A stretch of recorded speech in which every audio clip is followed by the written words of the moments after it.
Now come to question number 7. It is very easy question in which fx is equals to x plus 1, gx is equals to 2x minus 3. You have to find f plus g. It is fx plus gx.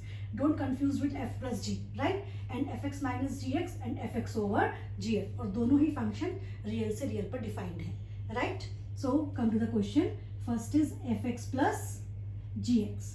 So fx plus gx is x plus 1 plus 2x minus 3. So it will be 2x plus 3x and minus 3 plus 1 is minus 2 answer.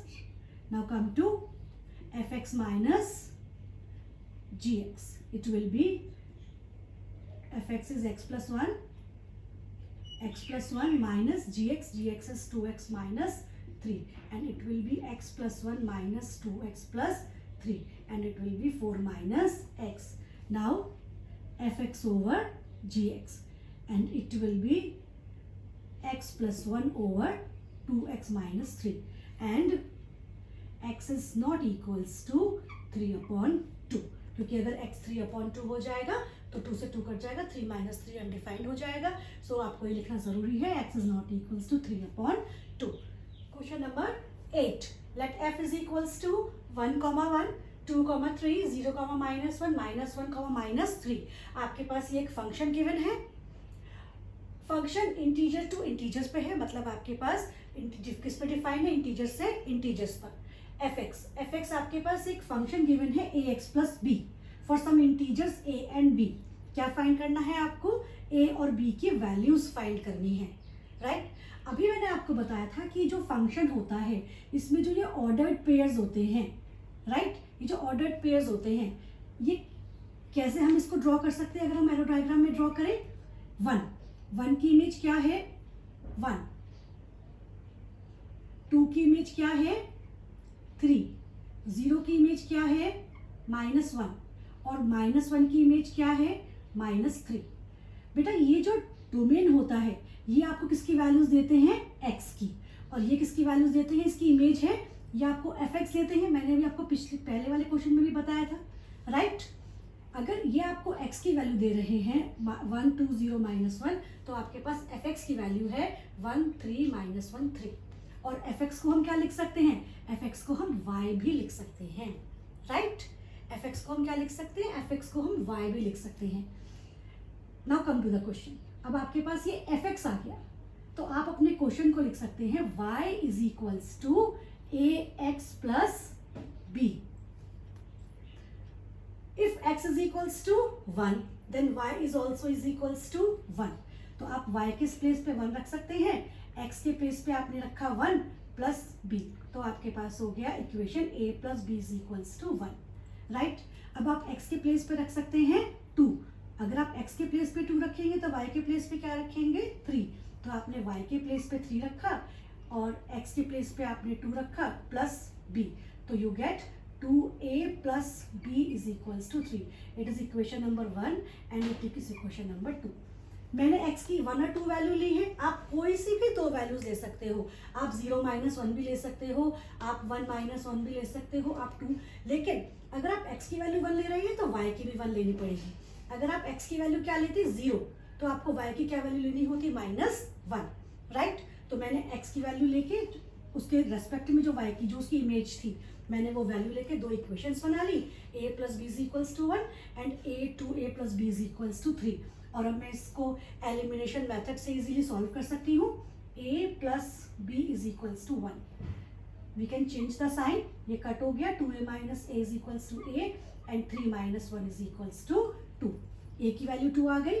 a की value 2 मैंने यहाँ पे रखी 2 plus b is equals to 1. तो b की value क्या आ गई आपके पास? 1 minus 2 and b is equals to -1. So there implies you can get the values. A is equals to 2 and b is equals to -1. Now come to question number 9. Question number 9 में आपको एक relation given है जिसमें ordered pairs A B किस तरीके के हैं कि आपके पास जो फर्स्ट एलिमेंट होना चाहिए वो सेकंड एलिमेंट के स्क्वायर के इक्वल होना चाहिए और ए और बी दोनों ही नेचुरल नंबर से बिलोंग करेंगे.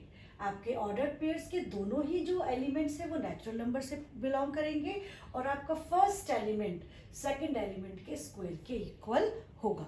तो आपके कैसे ऑर्डर्ड पेयर्स आएंगे, आपके किस तरह के ऑर्डर्ड पेयर्स आएंगे, जैसे 4,2, 16,4, मतलब आपका जो फर्स्ट एलिमेंट है वो सेकंड एलिमेंट के स्क्वायर के इक्वल होगा। देखिए ना, एक इसके इक्वल है बी स्क्वायर के, एक इसके इक्वल है बी स्क्वायर के। तब आप, ये आपके पास ए है और ये आपके पास बी है। जब आपने बी का स्क्वायर किया तो इट इज 4, तो वो किसके इक्वल आ गया, ए के। तो इसमें किस टाइप के ऑर्डर्ड पेयर्स आएंगे आपको क्लियर हो गया। 4, 2, 16, 4, 25, 5 भी ले सकते हैं आप, राइट। तो इस तरह के ऑर्डर्ड पेयर्स आपके पास आएंगे इसमें रिलेशन में। हमें ऑर्डर्ड पेयर्स लिखने की कोई जरूरत नहीं है, हमें तो केवल ये बताना है is a comma a belongs to R, कि क्या इस रिलेशन में ऐसे ऑर्डर्ड पेयर्स भी आ सकते हैं कि जिनमें फर्स्ट एलिमेंट ए हो और सेकंड एलिमेंट ए हो और वो आर से बिलोंग करता हो और ए भी नेचुरल नंबर हो। फॉर ऑल ए, सारे नेचुरल नंबर्स के लिए क्या ये चीज ट्रू है या फॉल्स है, राइट स्टूडेंट्स। अब मैंने आपको बताया ना आपके पास कैसे ऑर्डर्ड पेयर्स होंगे। अगर मैं नेचुरल नंबर 1 लूं तो 1,1 बिलोंग्स टू आर, आपके इस रिलेशन में 1 1 तो आएगा। अगर मैं दूसरा एलिमेंट लूँ 2 और 2, मतलब अगर मैं फर्स्ट एलिमेंट ए ले रही हूँ तो मेरे को सेकंड एलिमेंट भी क्या लेना है, ए। 2 2 बिलोंग्स टू आर, लेकिन 2 2 तो आर से बिलोंग नहीं करेगा ना। 2 2 आर से बिलोंग क्यों नहीं करेगा, क्योंकि आपकी जो ऑर्डर्ड पेयर्स लेने हैं आपको किस टाइप के लेने हैं, कि अगर आपने बी की प्लेस पे 2 लिया है तो आपके ए के प्लेस पे 4 आना चाहिए। तो क्या ये रिलेशन इनमें आ रहा है, दोनों में नहीं आ रहा। ऐसे ही 3 3 does not belongs to R, 3 3 भी आर नहीं होगा, केवल एक 1 1 के लिए सेटिस्फाइड हो रहा है। लेकिन हमें तो फॉर ऑल के लिए बताना है ना, फॉर ऑल ए, लेकिन सभी ए की वैल्यूज के लिए ये ट्रू नहीं है। So it is false, it is not true, right students. Now come to the second part. Second part में वो आपसे क्या कह रहे हैं कि if a b belongs to R, वो आपसे कह रहे हैं अगर मान लीजिए आपके पास ऑर्डर्ड पेयर है 4,2, वो बिलोंग कर रहा है रिलेशन से। अब ऑब्वियसली कर रहा है क्योंकि ए किसके इक्वल है, बी स्क्वायर के इक्वल है। लेकिन क्या आपका 2,4 बिलोंग करेगा आर से, नहीं करेगा। आपको बी ए स्क्वायर के इक्वल नहीं होना है, आपके पास ए बी स्क्वायर के इक्वल होना है। So 2 4 does not belongs to R by the definition, by the given condition of our relation. जो हमें कंडीशन गिवन है उसके अकॉर्डिंग 2,4 बिलोंग नहीं करेगा आर से। So it is also false. Come to the third part. Third part में आपसे कह रहे हैं कि comma b belongs to R, आपको ऐसे ऑर्डर्ड पेयर लेने हैं कि ए बी भी बिलोंग करेगा आर से और बी सी भी बिलोंग करेगा आर से। तो क्या ए और सी भी आर से बिलोंग करेगा, चलिए चेक करते हैं। मैंने फर्स्ट ऑर्डर्ड पेयर लिया 16,4, ये बिलोंग करेगा आर से, बिल्कुल करेगा, क्योंकि आप देखिए आपके पास ए किसके इक्वल है, बी स्क्वायर के इक्वल है। आपने इसका स्क्वायर किया तो 16 आ गया। A b belongs to R, now b c belongs to R. 4,2 ले लिया, it is also belongs to R. 2 का स्क्वायर क्या हो गया, 4। तो आपसे ये कह रहे हैं ए कॉमा सी, मतलब ए के प्लेस पे क्या आ गया, सी, और सी के प्लेस पे क्या आ गया, 2। 16 2 बिलोंग करेगा आर से, बिल्कुल नहीं करेगा, बिकॉज 2 का 4 टाइम्स है 16। अगर आप 2 की पावर 4 करेंगे तब 16 आएगा, 2 की पावर 2 करने पर तो आपके पास क्या आएगा, 4। तो इसका मतलब क्या हुआ कि 16,2 आर से बिलोंग नहीं करेगा। तो student it is also false. तो ये भी कैसा होगा, फॉल्स। तो तीनों ही कंडीशंस में आपके पास ये जो ऑर्डर्ड पेयर्स इन्होंने दिए हैं ये सेटिस्फाइड नहीं होंगे, ये फॉल्स रहेगा।